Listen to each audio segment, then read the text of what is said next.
Hello everyone, and welcome to a new episode of Gaming in the Wild, a video games podcast about games from the artistic, creative side of the tracks, from indie to AAA. My name's John, I'm your host, and this week we have the first episode of the 2022 GOTY season. We're going to talk about some games of the year. It's a pretty special list too. It is the games of the year as voted for by this podcast's patrons over on Discord. Everyone who is a patron of the show has been voting for their top 5 games of the year. I have taken all of the votes, added up all of the points, and we have a really strong list of 5 mentions, 5 runners-up, and a top 5 games of the year that were voted for by the listeners and patrons of this podcast. So I'm really excited to share that with you. I'm also going to talk about a game from my own Games of the Year homework list. I've been working my way through a few games that I feel like I should have played. I finished one of them almost accidentally this week, actually. I just started it, and before I knew it, it was over. It's the game that we're listening to some beautiful music from right now. It is Far Changing Tides, the sequel to the minor indie classic Far Lone Sails, a big favourite of this podcast. So I'm going to talk about that game too. I'm going to give it a little review, a little sneaking another one in here at the end of the year. So I'm going to talk about Far Changing Tides, and we've got that Patron Games of the Year chart as well. But before we get on to all that fun stuff, I've got a little bit of a roundup as well. There have been a few games that came out or that I've finally gotten to or tried out a little bit this week, so I'm going to run through some of those. I guess the big game that came out that seems to be getting the most traction online and that everyone's playing, partially because it came to Game Pass, is High on Life.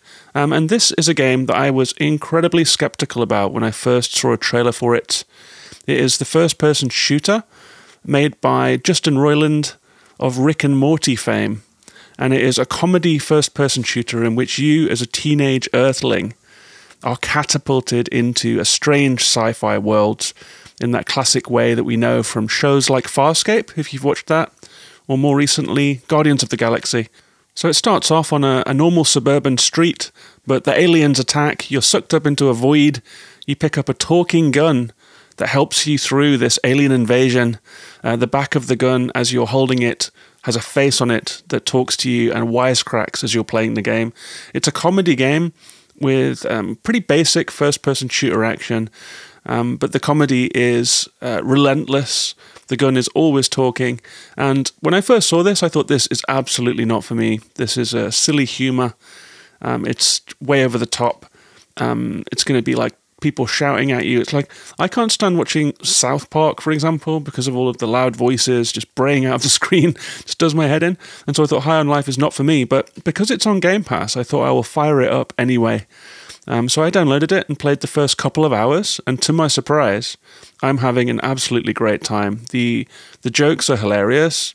I will give you one example from the early game. So early in the game, you have to go into the slums of a space station to find, whatever, gang leader. And on your way down there, in this dark pipe where you're thinking, oh God, I'm going to be attacked, this little asshole alien appears right in front of you and starts saying, you're going to die down here, you're going to die, and pushing you.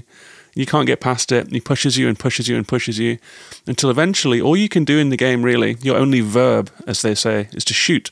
So eventually you're like, okay, I'm shooting this alien. You pull the trigger and the gun screams at you, what the hell are you doing? Like, I'm not shooting this kid. What are you, a psycho? So your gun is criticizing you for doing what the game is trying to troll you into doing. And then the game makes jokes about you being a psycho using the only verb that you have in the game, which is shoot. This plays out again and again and again in really funny ways. The gun is constantly wisecracking about the environment, getting alien translation errors and saying strange, surreal things. And it's your little companion throughout the game. There are some times where it was a little too insistent. So I literally turned off the speaker to get through a level and then turned it on again. There are boss fights, there are fun environments, it's eye-poppingly bright and colourful. So to my own surprise, I've been having a great time with High on Life. You can turn up and down the amount of banter that you get whilst playing the game as well. So I've cranked that down a little bit. And I think I'm going to keep playing it, man. It's really fun. If you happen to be in search of a good time holiday game then High on Life might be the one. It might be the one. It has got that cartoon fun thing going on. It's not at all wholesome. It's pretty filthy, puerile humor a lot of the time. A bit early Simpsons-y, you could say. If you've seen Rick and Morty, you'll know the score. That's High on Life. I also dipped into, on the other side of the wholesomeness spectrum, a game that was up for the Games for Impact Award at the Game Awards. I'd been meaning to try it out anyway. It is I Was a Teenage Exocolonist, developed by Northway Games and published by Finji, who published Chicory and a couple of other favourites of mine. This one is more of a visual novel, but it does have some gameplay. There is a top-down section where you take your little character and run around the screen and talk to people. But the premise of this one is that at the start of the game, it starts with a dream sequence, and then you wake up on a strange planet. Turns out you've been in hypersleep. You are a teenager that was born halfway through a journey to a faraway star system. You've never been on a planet. You've never witnessed gravity or skies or vegetation outside of a spacecraft environment. And you are an exocolonist. So humanity has moved away to an alien planet. And as a teenager, you have to go through your adolescence in that environment. So you run around, you talk to your school friends, you study, you work in the geodesic domes trying to help grow food. You ponder whether or not there are deadly aliens in the outside worlds. You grow older. There's a little time skip mechanism that keeps the time moving forward. You choose what kind of person you want to be. Do you want to be a bully? Do you want to be shy? Do you want to be sporty and physical? And every time that you engage in those activities, your little skill meters evolve just a little. So you're choosing what kind of person you want to be in this world. It's very, very mellow. It's got very soft art. You'll see portraits of people that you're talking to appear on the screen, visual novel style. You'll run around the compound, and eventually, I imagine, you will get out, although I haven't yet. And it's fun. It's very mild in a visual novel style. It's got that low effort, plenty of reading, but quite soft-edged writing. It's quite cutesy writing, like your dad has like pet names for you, and all of your little child friends are pretty wholesome in their own ways, or they're just doing child things, whether it's trying to intimidate each other, trying to win at sports, having rivalries and so forth. But from what I hear, this one does unfold in interesting ways. It hasn't quite hooked me in the way that I was hoping, but I might well keep on playing I Was a Teenage Exocolonist. And finally, the third game that I played this week, over on the Switch, is Sword Ship. I've mentioned this one before in the December preview. It is developed by Digital Kingdom and published by Thunderful, who are absolutely killing it. I covered another game by Thunderful, Wavetail, last week and gave it a great review. Sword Ship's an interesting one. I've written here as my little summary that it's a crisp and speedy downward-scrolling dodge-em-up. So this one has a very clean, colourful, angular graphical style. You control a ship that looks like one of the racers from Wipeout, a very streamlined ship. You skate along the surface of water, downwards, quickly, very rapidly, in a fast-scrolling screen. It looks like a shoot-em-up, but you can't shoot, so that's why I called it a dodge-em-up. Enemies appear from the water in waves. You have to dodge their projectiles. You can see where they are going to fire, and you can make them point their weapons at each other and blow each other up. So you're turning their own weapons against them. You have to catch containers that go by very quickly. And if you catch enough at the end of the level, you get power-ups, you get rewards, you get points. So all you have to do really is survive these quite short and snappy levels, a couple of minutes each. They come in clusters of 3. And then you get to a boss fight. And the first boss fight, which took me a few hours of fun gameplay to get to with quite a lot of deaths. It's one of those games where you die a lot and you restart quickly.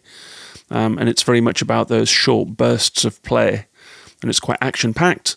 But then I got to the first boss, and it is off the hook, difficult, balls hard, and I just bounced on it almost immediately. It has 6 different attack patterns that move insanely fast, and it just wiped the floor with me. I just closed the Switch and put it down and thought, nope. So my progress has halted on Sword Ship after a couple of hours of fun, and I'm not quite sure what I'm going to do. I don't know if I'm going to swallow my pride, see if I can get good, or if I'm going to take the L and just move on with my life. I haven't quite decided yet, but that's Swordship. I think fans of fast-paced, skill-based, and old-school retro shoot-em-ups might well have fun with Swordship. And before we move on to the Far-Changing Tides review and the Games of the Year according to the Gaming in the Wild Patron Discord, let me just say, this is a Patron-supported show. If you are a patron already, thank you so much. Patrons get access to the Discord, chat, talk, share games, etc., recommend games for this podcast, talk about sales, talk about what's new on Game Pass, talk about what we're playing. You also get some bonus episodes and other fun stuff too. If you would like to become a patron, you can do things like voting on the Games of the Year and get all of that good stuff. You can do so at patreon.com/gaminginthewild.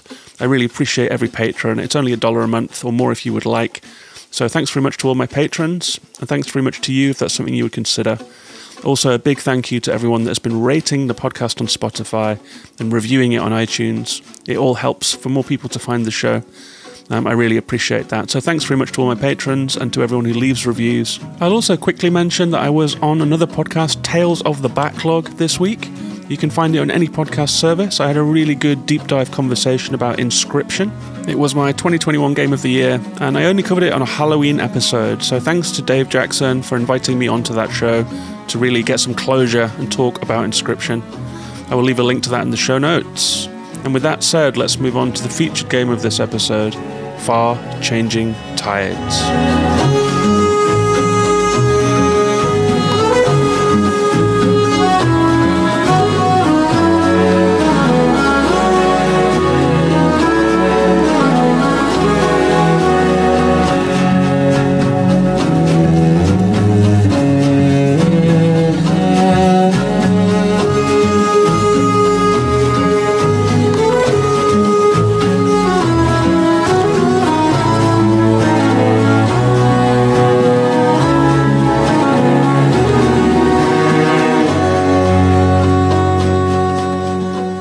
I just had to let that music run. What a soundtrack this game has. The soundtrack to Far Lone Sails, the prequel to this game, is one of my favourite of all time. The music is by Joel Schock.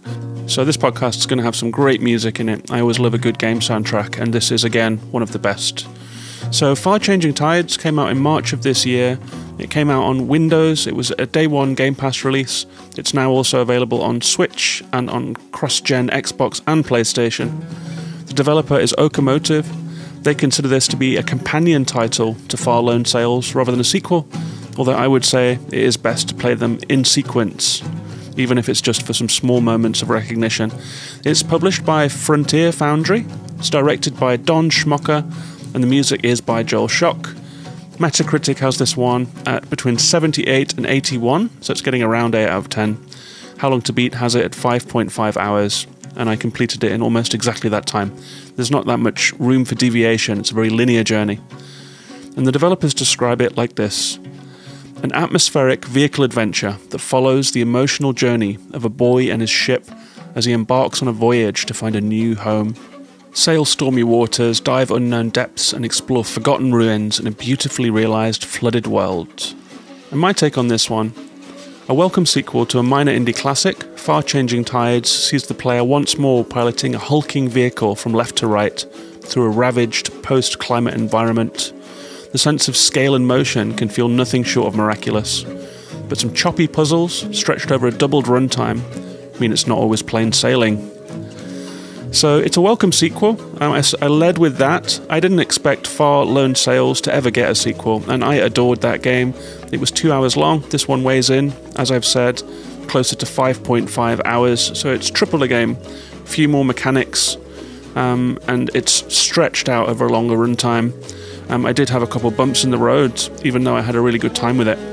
But let's start at the start. At the beginning of this game, you play a child. You wake up in a flooded town with these wooden houses on stilts. A lot of the town seems to have been washed away. Ground level is far beneath the surface of the water, and at first you can just paddle along from left to right, feeling very lost in this strange city, like a flooded Venice, with wooden shacks everywhere. clearly the scene of some kind of environmental disaster. But before long, you find a machine that you can step into, and it puts a diving suit onto your character. This enables you, when you jump back into the water, to jet through the water more quickly. A little helmet pops down over your head every time you go into the water. It allows you to breathe underwater indefinitely, and you get a cute little propeller. When you hold down a button, it jets you through the water in quite a pleasing way. But that's not the main way you're going to be moving through this game, although there are times when you have to just go it alone and swim down to the bottom of something or climb up something to do puzzles. But the main bulk of the game happens inside a giant vehicle. So you jet onwards in your newly acquired swimsuit, and you find a huge, hulking, half-completed vehicle hanging in a hangar. You solve a short puzzle to release it into the water, and down it splashes. It goes rolling down a ramp. You run to catch up and hop into this vehicle. And that's going to be your main means of travel in this game, this giant, half-completed vehicle. And so you start going from left to right, the music flares up poignantly, and your journey is beginning. You don't know where you're going at this point. You're headed towards an unknown destination, and all that you can really hope, looking at the state of this world, is that it's somewhere better than here.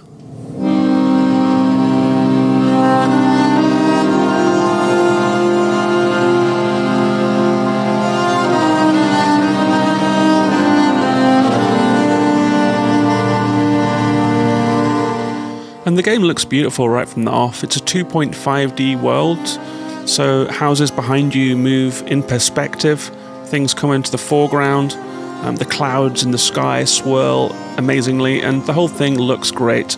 You're moving through a really fully realized polygon world, lots of detail, quite a stylized art style, but you'll see flooded houses, you'll see wildlife such as deer running along the shore, birds in the skies. You'll go past collapsed factories. You'll see strange installations jutting out of the water. You'll see broken dams and floating evidence of people whose lives have been washed away. And above it all, there is a swirling, ominous sky. And so you keep the machine going. That's the main activity of this game, is to keep the machine going from left to right. You have to operate the engine, you have to operate the sails. Sometimes you have to stop at gates or blockages. You have to get out of the ship if you come to a wall you can't get past, or a closed gate, or some kind of collapsed structure. You might have to run up some cranes. Your little character has to climb. Sometimes you have to dive down to the ocean floor, open a plug hole to drain out some water, or climb up a dam and operate a crane to move something out of the way. And as you do this, you will find installations where you can install extra modules onto the half-finished ship, slowly getting it into a more complete form, such as putting a deck on the back, installing a little living environment, adding a sail, adding an engine, and adding various other functions that will complicate the process of running the machine, make the game more tricky to juggle all of these things you have to do. Allows you to go faster, it makes the ship look better, and it's a really fun thing to see the ship coming together in that way. Ingeniously somewhat, as you solve puzzles to get new modules for the ship, what you're actually doing in those puzzles is working that module. So for example, if it's bellows to run the engine faster or hotter, you'll have to work the bellows in order to install that module on your ship. So you're having a little dry run every time you install a module that teaches you how to use it as part of your ship. It's pretty cool. I think that was quite clever. And there is a cutaway on the side of your ship. If you're zoomed out, you can see the whole ship. You're under control of the camera. If you zoom in, there'll be a cutaway, and you can see inside the ship. On the bottom floor, it's like a basement, and there are some hooks where you can hang fuel kegs that you will find dotted throughout this world. You're going to need them to run the ship. In the middle floor, there is an engine room. You can jump to headbutt a button that will send that fuel into the furnace. You can then jump up and down on some bellows that bring up the heat of the engine. They'll start these giant sets of oars on the side of the ship moving. The engine will start to heat up. If it heats up too far, because you've been hitting the bellows too hard, on the top floor there is a hose pipe. You can spray water in the event of fire or to cool down the engine. There is a way out onto the roof, and up there you can raise the mast. You can hoist the sails by climbing up the mast and pulling a rope down to a switch. And then you can control the direction of the sails to catch the wind. And these are really nice moments when you fired up the engine, it's roaring, the wind is high and sails have caught the wind, and the side sail pops out to indicate that you've caught the sail in the right direction.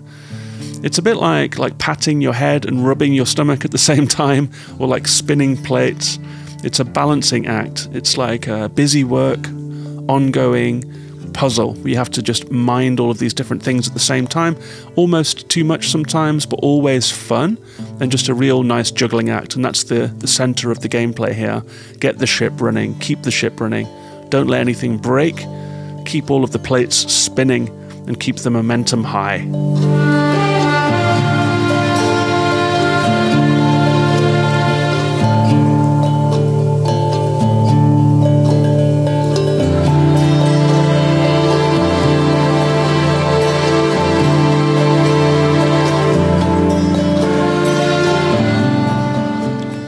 That gameplay does keep you busy. It keeps you busy as you're traveling through this interesting world. You can see the clouds overhead, you can see the sea spray as your craft bashes against waves. Really good sound, really good feeling of momentum. Sometimes your craft goes from feeling huge and heavy and vast to just feeling like a wine bottle cork on a raging tide. You can see oil rigs in the distance, you can see collapsed infrastructure, and all the time that you're moving, you're taking in the details of this world, and all of those details help you to piece together what has happened. It's a really good formula when it's working. You're doing the busy work. Sometimes you're just monitoring the sails, but all of the time you're watching the world go by. You're seeing the remnants of society. And it's really good when it's working. There are some unexpected additions to your machine. There is some nice progression. There are some story moments that break things up. Some exciting locations and unexpected turns of events. It's a wordless story, but there's always something to look at on the screen in this game. The environments change, the weather changes, sometimes it's black and dark, sometimes the sun breaks through and the sea calms down. So there's always something to look at, and it does a really good job of describing this journey that you're on.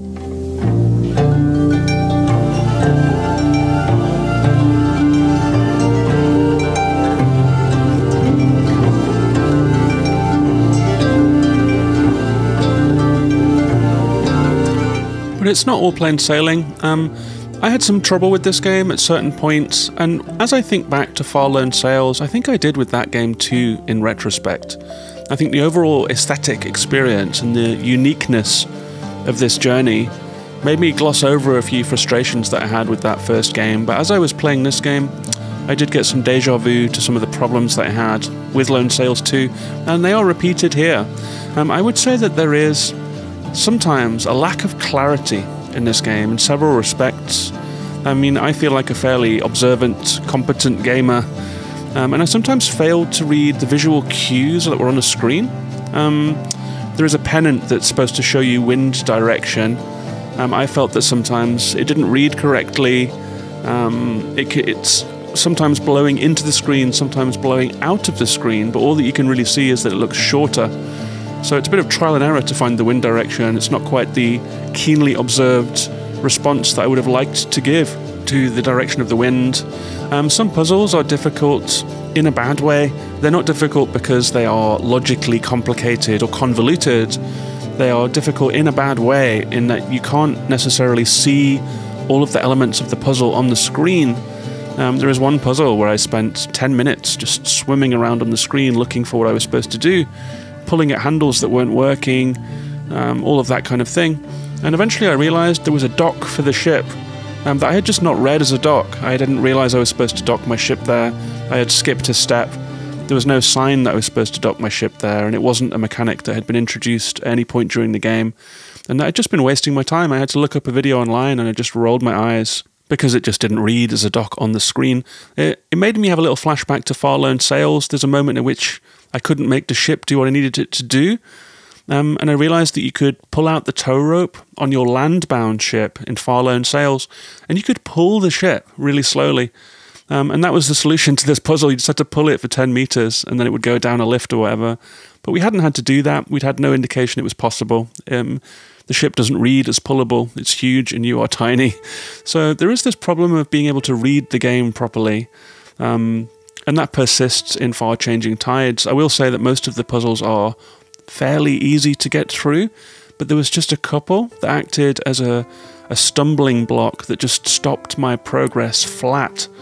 And in a game like this, which is based entirely on momentum, forward motion, being forced to stop, to puzzle over something that just seems like you're missing something, then to have to look it up online just to get the ship going again, it's just a bit of it takes the wind out of your sails, and I'm not sorry for that pun, because it is the most accurate phrase for this possibly. It just felt a little deflated at that point.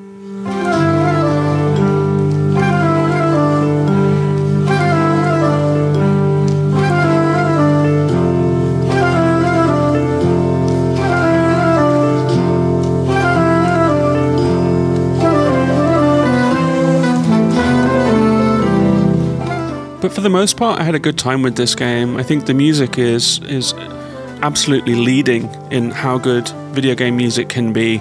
It's just spectacular, jazzy, orchestral music with this Philip Glassy sort of signature on it. It just really leans into the momentum and the sense of freedom, the wind catching the sails. All of the best moments of the game happened with some great music, and it's just with you throughout the game. It's another masterful soundtrack. The graphics are simple but effective. The art style is good. I loved the 2.5D. It was used very effectively with things swinging into camera and things passing in the distance. You got this road trippy feeling of watching the world go by. And at its best moments, you get a sense of quietude in both of these games. You get the sense of being on a vast journey into the unknown, a sense of scale. You are so small and your ship feels so big. But in this world, the ship feels small eventually too. Just gives you a sense of your place in the world in a very effective way. The visual storytelling is excellent, learning what happened to this world, noticing clues, piecing it all together bit by bit, a wordless story done well. I loved seeing the abandoned industrial buildings, the crashed ships of other people who were also trying to escape, the flooding that had decimated towns, the dams that had broken, and keeping the vehicle moving has a satisfaction to it through all of this carnage. Just the pleasure of running the engine, learning the workings, juggling the tasks, fuel for the furnace, running the bellows, the engine heat, running the sail in the wind direction. And coming outside of the vehicle, being able to swim rapidly through the water felt really good too. So I think they did a good job with this. While it's maybe not quite as good as the first game in my view, which just felt a little shorter, a little mechanically tighter, I will say that people that liked Far Lone Sails will most likely find something to enjoy in this game. I would say it's one to save for the right mood. I played it on a Sunday afternoon when I was a little tired, settled back into the sofa. It's had a slightly melancholy, slightly relaxing the eyes, just looking at the screen, taking it all in. The right mood finally came. I've been sitting on this one since March, so the right mood took a while to come, but if you do feel that mood, that Sunday afternoon meditative experience kind of mood, this game could really hit the spot. I'm really curious to see what Okomotive will do next. I hope that they will step outside of this far framework now. These two games are very nice. I wonder if they will do a third one and do a trilogy. The ending of this game suggests that perhaps this little cycle is complete. And I would be curious to see what else they would make, but these two Far games are just little treasures really. And whilst they might not be perfect, they're just really nice indie games. I think they're quintessential indie games. They do something unusual. They look unusual, feel unusual. It's a gameplay mechanism I hadn't quite felt before. They are small, you know. Lone Sails is about 2 hours long. This one's about 6. So they're games that you can do in 1 or 2 sittings. And I did enjoy this one overall, despite those little niggles that I had. That's Far-Changing Tides.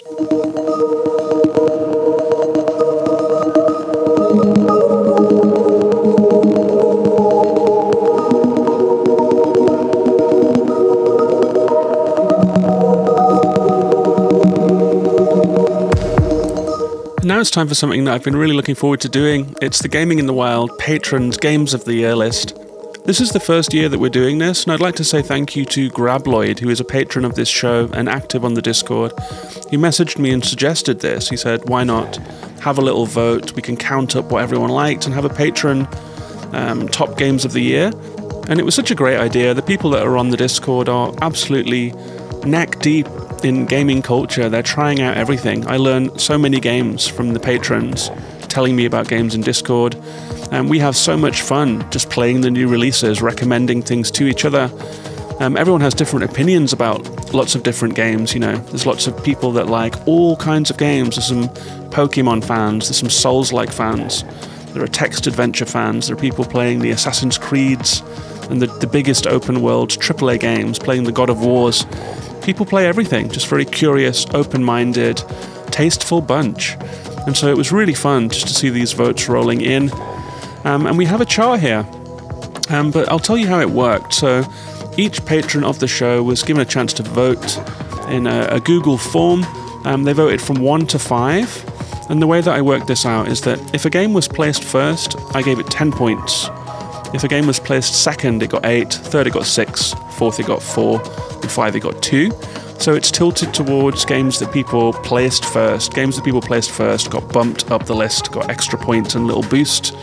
But some of the games on here, they really, you know, several people picked them in 3rd and 4th place, and they powered up the chart just from having more votes in lower positions. So it worked out quite interestingly.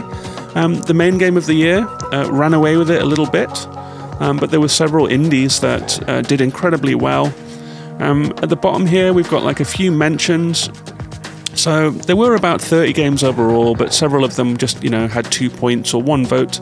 So I trimmed them down. I trimmed it down to 15. It felt right somehow. There was like a cut-off point where things just started, you know, they had 4 points only, whereas there were other games that had 50 or 30, etc. So I've trimmed it down. And let's start off by running through some of these mentions. And all of these games just got a couple of votes each. And funnily enough, at the very bottom of this list is none other than Far Changing Tides, the game that I have just reviewed. It got a couple of votes. People did talk about it. I remember there being a little swell about this one, a swell of appreciation at the start of the year. Being on Game Pass does mean that people in the Discord will play the game. I will always try something on Game Pass just because of the easy access and not having to, you know, not having to buy it to take the risk. So I think being on Game Pass is really helpful, actually. So Far Changing Tides got a little bit of love. Cult of the Lamb also falls into this section. I will say I was a little surprised that it didn't place higher, but then, you know, when I look at my own list, Cult of the Lamb is in my own honourable mentions as well. So, you know, I feel the same about it. It was a really good game in a really strong year. Marvel Snap got a couple votes here too. So there were a couple of people snapping in the Discord. Haiku the Robot, the kickstarted mini Metroidvania in the Game Boy graphical style. Really, really cool little game. I reviewed that one earlier this year. That got a little bit of love here too. And God of War Ragnarok fell into the mentions. I played that one recently and gave it a middling review. Maybe even leaning towards a bad review, but it got a couple votes here. There were some people that liked it, but it's interesting that it didn't break the top 10. And there was, strangely, a little bit of a tie for the bottom places of the next section of this chart. This is the runners-up. We've had the honourable mentions, and now we have runners-up. And we don't have 5. It was supposed to be games 10 through 5, but there was a tie in bottom place, a 3-way tie. So we've got 3 9th place games here. The first one is Triangle Strategy. This game only got 1 vote, but it was a first place vote, and that was enough for it to scrape in here. And I think that that's good. I think that if someone is passionate enough about a game for it to be first place, then yeah, why not? Let's have it in the chart. This was voted for by Dave C, and he said on Triangle Strategy that it's a superb tactics game with great presentation and some truly stunning story moments. So Dave C, you did good. Your little baby, your first place game, made it into the top 10. The next 2 games are also games that just made it through a couple of votes each. Ollie Ollie World was another game that someone voted first. This one was voted for by PokeKid Blake, who said, I've talked a lot about this game in the Discord. It's the best 2D skateboarding game ever to exist. It's very accessible and can meet any player at any level. The world is goofy and fun, and it's just a game full of joy and light. Also, the more I played it, the better I got, and I was able to engage with it more and more. I think it's really awesome when games do that. So PokeKid Blake, thank you very much for the Ollie Ollie World vote of confidence. Several people played this one in the Discord, actually, and from what I hear, it's one of those games where you can play against friends, get better scores, get better times, and there have been people that have been friends on Switch or friends on whatever console they're playing on. They've been charting and competing to try and get the best scores and the best times and so forth. I'm just waiting for Ollie Ollie World to either pop up on Game Pass or to be on a really good sale. So I'm going to give that one a try too. So thanks very much, PokeKid Blake, for your vote. You got into the top 10. And the third game in this little series is Immortality, a game that has placed quite low on this list, but it was on Game Pass, but I think that the format of the full motion video and the unusual gameplay that this game has put some people off. I think it's got a presentational problem. People like to control a character and stuff, and the idea of sifting through footage doesn't feel like gameplay. Most of the time in games, you are controlling someone. And this one has a really interesting voyeuristic style, I suppose. It got some praise here from Jazz NZ, who praised its innovation and ambition as an extension of the full motion video genre. And from here on in, we're starting out now at number 8. This one got some... It's one of those games that scraped through by getting more votes in lower brackets, but it got several. It's Vampire Survivor. Lovely to see this one in the top 10. It's such an unusual presence this year, Vampire Survivor. Just the lo-fi visuals, the completely new feeling, but such simple gameplay. The addictive power-up systems and the rewards that you get, the fruit machine aspect of it all, just the vast escalation of power that the player experiences in this game is just so satisfying. It's an absolutely compulsive game. I'm really happy that it made it in here. At number 7, we have Horizon Forbidden West. I'm really happy to see this game here. It's the first AAA game that we've got on this list, and I think it's the only AAA game. There is one more up at the top there, but I'm not going to spoil it yet. But Horizon Forbidden West is probably the most expensively made, the most lavishly made, and the most widely advertised and well-known game on this list. It's really nice to see it here. It got several votes, and it scraped into the top 10 at number 7. Number 6 was one person's Game of the Year, and that is Tunic. This was a divisive game. I think lots of people loved it. Lots of people really bounced on it hard. But one person's passion for this game, placing it number 1, really jetted it up this list. The person who voted for it in first place was Soccer Chick, and they say, "I've never come around so hard on a game. I was ready to uninstall at the perceived tedium of the combat, and less than an hour later, the gameplay just clicked. The sense of discovery and revelation as I progressed is nearly unmatched by any gameplay experience I had this year, and the visuals and music were gorgeous," and they give Far Changing Tides an honourable mention.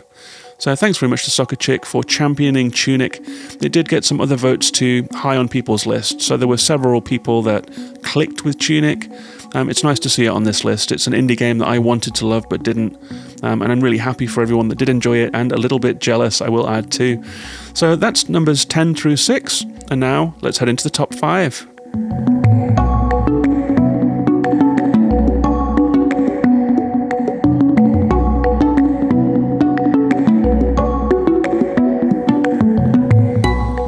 And at number 5 is a game that I was really happy to see get so much acclaim. It got a total of 20 points. Several of those were from third place, second place, and first place placements. It is the Pikmin-like bundle of fun that is Tinykin. And the person who loved this one the most was Grabloid. They placed it first. It is their Game of the Year. And Grabloid has to say about this one: "I've been saying there's a death match for Game of the Year happening in my mind between Tinykin and Elden Ring. I'm not sure who actually wins the death match, but I'm calling it for Tinykin, but because it is a criminally underexposed and underplayed video game. It is the funnest time I had playing games all year, and it's one of the best 3D platformers in recent memory. Pure and simple video gaming joy. I was smiling the whole time." I absolutely agree. Grabloid also added, "What a great year for games. There are so many that I was not able to get to yet. My backlog runneth over." Mine does too. Yeah, thanks for placing Tinykin at the top there. I was really happy to see it jetted up the charts, and I was really happy to see that a bunch of other people had played it and enjoyed it too. Again, I think being on Game Pass probably helped this one with the exposure. But I'm surprised that it wasn't in the Game Awards in the Best Family category. It seems like the Best Nintendo Game of the Year wasn't made by Nintendo. That's been the line that I've been saying to people. So I'm really hoping that we see a little bit more appreciation for Tinykin in the Games of the Year season. But it's lovely to have it here. At number 4, we have a game that I was championing hard earlier this year. I'm really happy to see it here. I didn't know if anyone had played it or not, really. It is Norco, the deep, swampy text adventure, point and click, pixel art, intellectual, weirdo, environmentalist, near future RPG story made by Yuts and Geography of Robots, the developers who I interviewed on this very show earlier this year. Norco got 22 points. It was voted for in 3rd place by several people. It got most of its points there. It's one of those games that almost everyone had somewhere on their list, and it got into the top 5. Really happy to see Norco there. And I think of Norco this year as existing kind of side by side with the next game on this list, Citizen Sleeper, another game that I was overjoyed to see here. It's in 3rd place. And Dovetail True 17 voted for it for their Game of the Year. They said on Citizen Sleeper, it's a new genre of sorts for a video game. Phenomenal writing and interesting characters made investing limited dice rolls for story payouts a brilliant hook. And Dovetail True also gives a little bit of a statement here. They say indie games are more mainstream than ever thanks to game subscription services, but this has brought one issue in particular to light. Indie game lovers have felt for a long time the dilemma of abundance. Lots of great games within reach of more and more gamers. It's a good problem to have, but it contributes to the anxiety of the FOMO generation. Perhaps there will be a rise of content curators to make all the content more palatable, like a good sommelier who can just pick the right wine from the menu of dozens for an individual taste. Could we see the rise of this in the world of gaming? I think absolutely yes. Yeah, I think content creators, help with that. I think I listen to lots of YouTube shows. I've got my own sources that I go to. I will always pay attention to games that Jacob Geller is playing on YouTube. I listen to podcasts like the So Video Games podcast and the Short Game podcast, and paying attention to shows like the Easy Allies and the Min-Max show. I think that there's a lot out there. I think that the content creation world is kind of built on that to some degree. But as for the individual taste thing, I do wish that there were more people out there that more closely aligned with my own taste, so I could find more games, find the best games, the games that, the games that you don't want to miss. So I hope so too. I think that there are a lot of content creators out there in the world. There's a lot of games media to glom onto. And finding the right people that have the same taste as you is, it's a joy when it happens, that's for sure. And I've found out about a lot of good games that way. And that takes us up to number 2. Only 2 games left in this top 10. It's been a great list so far. Again, the second game on this list, a game that I was really happy to see here. It got 38 points in total, including 1 first-place vote, and it is Stray. This one was voted for in first place by FJ2109, aka Justin, who lives in Sydney, Australia. And Justin has to say on Stray, it's a fantastic and singular game. I loved everything about it. Exploring as a cat was a stunning and unique experience. I think I'll buy the physical version for posterity. And I feel exactly the same, actually. I've been looking at physical versions online, thinking it might be a nice game to own. I played Stray on PlayStation Plus. It was the game that made us all so optimistic about PlayStation Plus being a Game Pass rival back at the start of the year. And Stray really was a game that did not disappoint. It's such a beautiful, juicy world, all of that neon, all of that space, the low camera angle, running around at cat height, and just the catness of it all. But there was so much to love about this world, the androids, the strange rituals that they have based on old human behaviors, the verticality of it all, and just slipping through little windows, the amazing level design that seemed to lead you to these tiny, tiny cat-sized holes in walls and stuff that were almost invisible, but just the way that the levels were designed so well led the eye and led the movement. The movement worked with the environmental design. I think Stray is absolutely masterful. I think that it's been a little diminished in the public conversation lately. Loads of people were mad that it got those Game of the Year awards at the Game Awards. It won the indie game and the best debut indie game, beating Vampire Survivor. A lot of people seem mad at Stray, but honestly, it's one of my games of the year too. I'll be talking about it more this month. So thank you very much for Justin. Thanks to everyone who voted that one up the list. Really happy to see it there. So Stray got 38 points, very respectable showing. A first place vote, several in 3rd, 2nd, 4th and 5th. Stray is the only game, I think, that got a vote in all 5 places. But it still wasn't enough to beat the runaway juggernaut first place game of the Gaming in the Wild Patron Discord. It is, of course, let's see if you can guess from the music.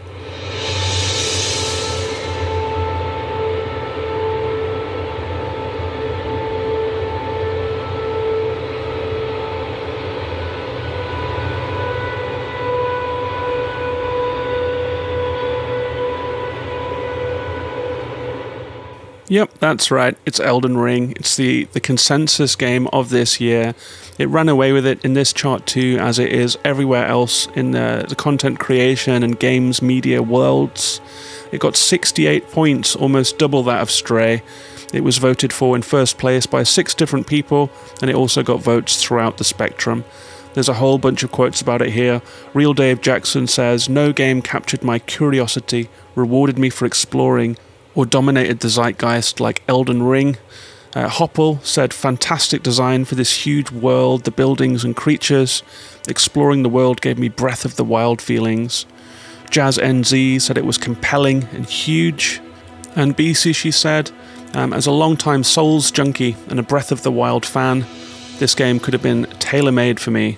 And there is no arguing with it. Elden Ring hit the zeitgeist this year, and it is the Gaming in the Wild Patron Discord #1 game of 2022.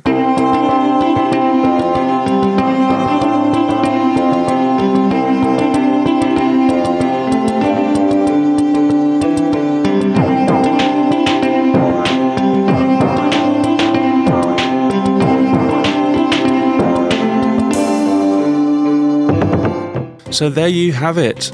The Gaming in the Wild Discord has spoken, and the consensus game for the 2022 Game of the Year in the Gaming of the Wild Patron Discord is Elden Ring. I'm sure you'll be hearing more about it in the coming Games of the Year episodes, as I have more guests on to talk about their Games of the Year too. I'm hoping to have on Brian Skirsha from Pixelated Playground, Louis from Time Played 3HR, and Kieran Daly, friend of the show and editor of the Radical Art Review. I'm also hoping to get a few more extra guests in over the holiday period. I'm going to see how we get on. But before I finish up here, we also got a couple of just really nice, heartwarming quotes from some of these patrons of Gaming in the Wild. So big thank you to you guys for filling me with enthusiasm for continuing the podcast, for showing your appreciation for this podcast, for sharing all of the game recommendations that you share, for making the Discord one of the most warm and welcoming places I have found on the internet to talk about games. I would like to say a big thank you to all of the patrons, and thank you for voting too. I'm going to finish with a couple of quotes. Justin said, "Thanks so much for everything, John. I never tire of listening to you talk about video games. Love your work and appreciate you muchly." Well, thank you very much, Justin. I appreciate your enthusiasm and your good vibes too. And that goes for all of the patrons in the Discord. And B Sushi said, "My gaming thing of the year that isn't a video game is the Gaming in the Wild Discord. I've learned a lot, had great discussions, and met a lot of wonderful people." That's a really nice note to go out on, so thank you very much for B Sushi for joining the Discord and for being a really active presence there too. So a big thank you to all the patrons, including Rachel, Flat Out Fox, B Sushi, Andre, Blake, Pre-Order Bonus Podcast, Dave Jackson, Adam, Snegu, Aaron, Justin, Nicholas, Soccer Chick, Travis, aka Grabloid, Eric, Costas, Christian Haynes, Jazz, Brad Galloway, Zuhan, Lockie, Dave, Narita Boy, Curlsburgers, Major General, Lisa Ciccarello, Richard, New Dawn Games, Jason, Hopple, Timothy, Andy Sophia, Ashley, Matthew, Reagan Kelly, and Angela. Thank you all very much for supporting the show, for making 2022 a great one. And thank you very much to you for listening. You can come and find me on Twitter, on social media, on Instagram, on YouTube, and elsewhere as Gaming in the Wild. I love to chat games, so come and tell me what you're playing. Come and tell me what your games of the year were. You can also rate the show on Spotify and Apple. I always really appreciate that. If you would like to become a patron yourself, you can do so at patreon.com/gaminginthewild and come and join us in Discord and vote for next year's Game of the Year as well. But thanks very much for listening. I'll be back next week with a new podcast, a Games of the Year episode. Take care of yourselves and each other, and bye-bye for now.